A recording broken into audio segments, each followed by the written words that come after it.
So this wave of missile attacks has been damaging and also has cost lives, as I've just said. What is the latest situation on the ground? Well, actually, 20 minutes ago, the air raid sirens went off here in Kyiv. In fact, the missile attack that happened overnight today, it's actually the first one in 50 days for Kyiv, for the city of Kyiv. So for 50 days, there were no massive missile attacks like this one. Russians were using the modified rockets, missiles Iskander K. With regards to the casualties, it's been now already 20 people confirmed dead. And Ukraine's counteroffensive is poised to begin. So do we reflect that perhaps Russia is trying to intimidate Ukraine and increase the scale of its attacks in advance of that counterattack? There were a lot of speculations about counteroffensive, and the first talks about it started already in March. But you know that first of all, the weather in Ukraine was not really favorable for the counteroffensive because it's been raining cats and dogs whole April. Besides, not all the Western equipment arrived to Ukraine. The Minister of Defense Reznikov said that when Ukraine will start it, it will start with several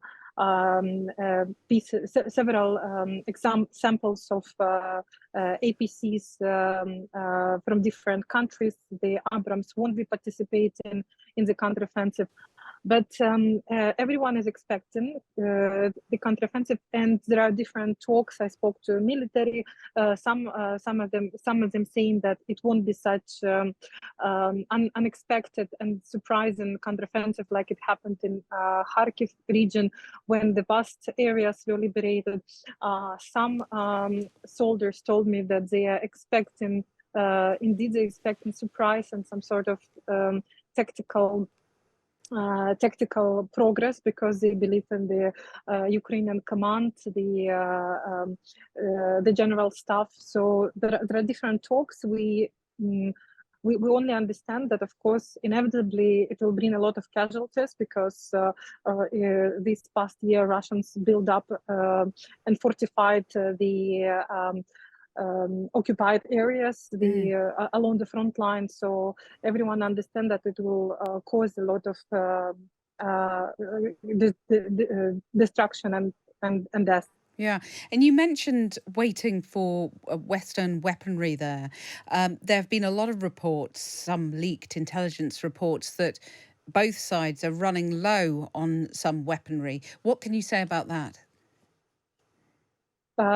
I believe that, but at the same time today, the officials said that, let's say in Bakhmut, both sides achieved the parity in artillery, which is extremely important because you know that normally the Russia outgunned Ukraine by 6 or 7 times.